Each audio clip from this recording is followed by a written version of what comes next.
Yeah, that was close, and that is how we're kicking off Send It Sunday this week.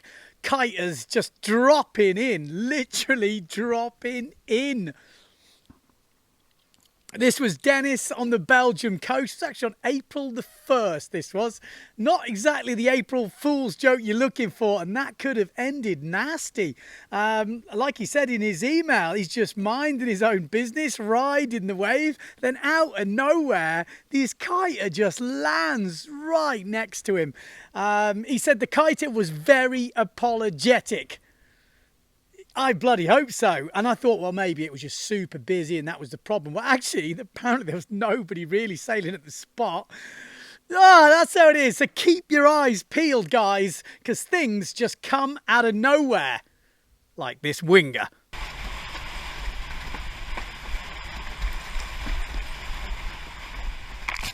That's like a game of chicken with the wingsurfer. This was Martin doing slalom training over at the TWS Centre in Tenerife, flying down the last reach, and he's like, I'm going to take this guy. I'm going to take him. And he's like going for it. And he's full send mode, he said. He was just so concentrated. And then out of nowhere, well, not exactly out of nowhere, you know, the guy was coming in and he suddenly realised he tried to change his course and just stacked it big time.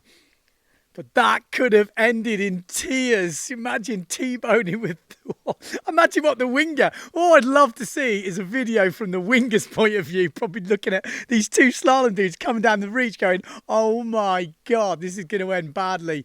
So yeah, he got away with it in the end. But it sounds like they've been having some absolutely crazy training over in Tenerife. Had loads of wind and a few waves. And I've been seeing quite a bit of the headcam footage going around, and it's getting pretty tight out there. Yeah, this was Nico Preen. I saw this on one of his latest videos of that jibe. I mean, that's what's so good about these 360 cameras, because you can just move it around and actually see the action, you know, afterwards. You can race and then you go back and go, oh my God, that was close. But I also saw some start line antics and the voice of Enrico Marotti, the manimal.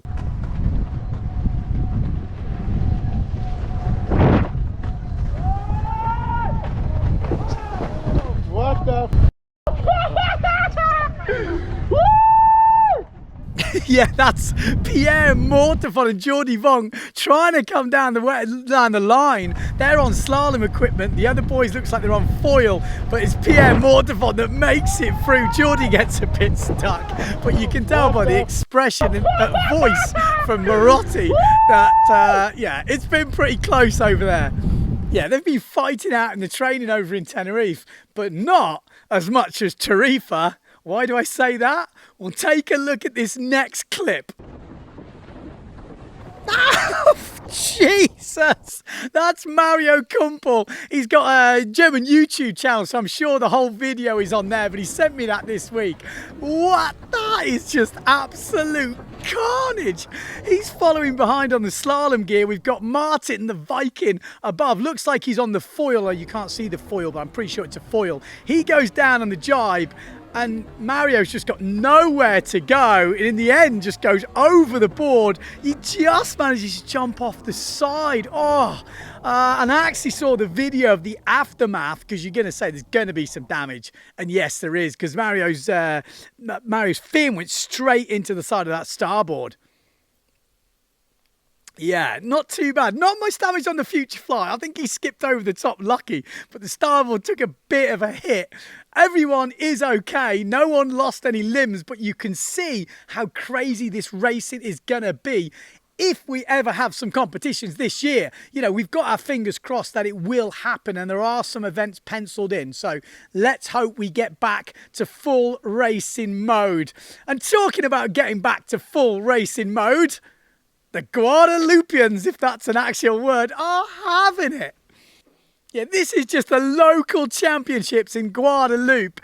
And Aero Works sent this in. He's the master of the drone footage. But just how is this? If you've ever raced or wanted to race, or maybe you've never raced, you're going to watch this video now and just look at this going, oh my God, that looks fun, doesn't it? You know, we haven't got I suppose there is some top guys in the world, but in this race, local race, racing with your mates, you've got a few little waves coming in, everyone's just taking off all the way down the reach, and then the jibe mark, you get that inside line. I think that the guy on the simmer, if I remember rightly, was just killing it on the inside, and just the drone opens up slalom racing. It just makes it so much more easy to watch. You can see the lines.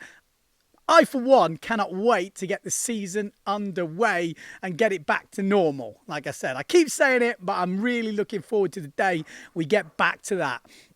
But it isn't all about racing. You know, windsurfers out there like to cruise around. You know, you don't have to race with your mate. Just cruising on your own can be fun. As we go over to Brazil and Ibiracara. Yes, this is Alvaro Westin in Brazil on his 5.8 Ezzy 90i Sonic, just living the dream, just cruising around on his Todd, just loving it, just loving it.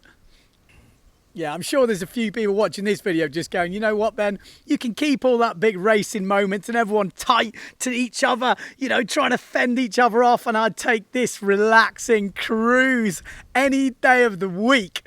And that moves us into the next video, because one man has been watching the channel and it spurred him on to get back into the sport after a 20 to 30 year break. Yes, it's this fella. Yeah, this is Marcus, 57, from the Sunshine Coast in Queensland, Australia. And he's gone into the garage and he's dug out the old gear. Does it still work? Of course it still works. And he is loving it.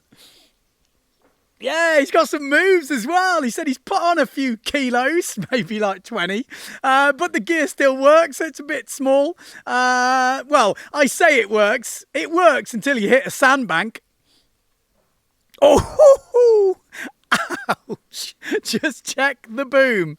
Yeah, that 20, 30-year-old boom didn't handle the sandbank. But Marcus, being an old school legend, he managed to rope it back together just to get home, get back to the car. But he is hooked again, and that is so good to see. You know, he's been having these lockdowns and stuff going on around the world, but I genuinely get the feeling a lot more people who, you know, got out of windsurfing, got into family life, worked more, whatever, are coming back into the sport, and it is absolutely great to see. So we've got the old dudes coming back, and we've obviously got the young guns, and they are into their freestyle.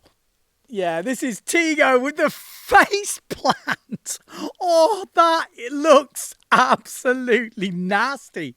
Oh, look at that, just full splayed out. That one hurt. That is just a full body slam. Looks like Brower's down. We've got a few freestyle clips from Brower's down. We've also got Tiedemann, I think, as well, doing the old burner body slam. Yeah, they're going for it over there in Holland, aren't they? They're going for it. But we've also got a few clips from the UK, yes. And this is West Kirby. Yeah, famous speed spot. This is Pete going for the Spock. Ow. Ow. Yeah, I love the sound effects, Pete. That didn't look like it went well. Feet still in the straps, head hit the boom. But he wasn't deterred. He got back out there because if you don't know, West Kirby's like a speed spot. So it's very flat water. But when you go to the other side of the wall, there's a few little waves. Pete thought he'd try his luck. The only problem is his freestyle board doesn't have much rocker, and he got a few nose dives. Yeah, there's some nasty nose dives in this one. Yeah, brutal. Oh, brutal. Also tried a few backies. Now, after watching these backies, you can see the effort is there, the commitment is there. I will give you one tip though, Pete. If you're going for a backie, especially in that chop, the small waves, I would just carve lows up into wind. So go downwind a little bit first and then just carve and do most of the turn on the water, and then you just sort of drop off the top, especially with the small ones, unless you've got a lot of wind and you can get some height, spin it round. But you'll find it much easier to do a lot more of the carving on the water, and then you just drop. It can work. It definitely can work, that. And there we go. That's it. I've got a birthday party to go to. It's my sister's birthday, so I have to go. But don't forget, you can send us your clips. You know the address by now. We've obviously got to thank the sponsors. SavantShop.com. Yes, they are still supporting Send It Sunday as well as the mailing room. So that is brilliant. We do have a few more clips. Obviously we do. And they're from Dahab. And Aaron sent these beauties in. Yeah, there's some absolute gold in this. There is some absolute gold. I think I'm going to do the full feature. I've got so many of those. There's like a big file. I'm going to save that till next week. But there is some absolute beauties. Beauties. Okay, that is it for Send It Sunday this week. So no matter where you are in the world, don't forget to send it.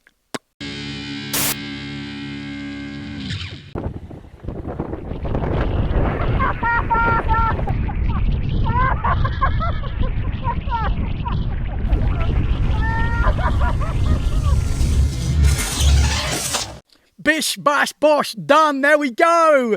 Gotta remind you, we are giving away a simmer style sail very, very soon. If you want to get entered into the draw, like these lovely legends, yes, you just have to support the channel. How can you support the channel? Go to the website, links below, chip in some beer money. Can be as little as 20 quid, can be up to 100 quid, depends how flush you are. It's just a donation, but every sort of £10, so if you put in £20, you'd get 2 raffle tickets in the draw. If you put in 50 quid, you get 5 raffle tickets. So every draw we do within the next 12 months of when you put the money in, that's how many raffle tickets you get in each draw. So there you go. That's it. Just a little bonus for you guys at home. It helps keep the content coming. The podcast, Send It sessions, got to say, we haven't had many entries. So if you have had some sessions, can be just about 3 clips. Could be just 3 clips. Could be some GoPro clips and a little bit of a scenic shot. Could be anything like that, just to explain your session. And you could say, hey, Ben, we're here in Iceland. It's been crazy. Little shot of the beach, a couple of clips. That could be enough. Just helps us keep the vibe going from around the world. Let's see what the scene is happening, see the conditions, see these different beaches. You know what I mean? Don't overthink it. We're not trying to do anything Spielberg-like here. We just want to get down to the roots and see what is happening around the world and keep this whole windsurfing community together, because we're all separated at the moment. Keep it together, and we like to see what's going on. I'm a nosy bugger, and I'm sure a lot of you out there as well. Okay, there you go. Give us a thumbs up, like if you liked it, and we'll see you next time.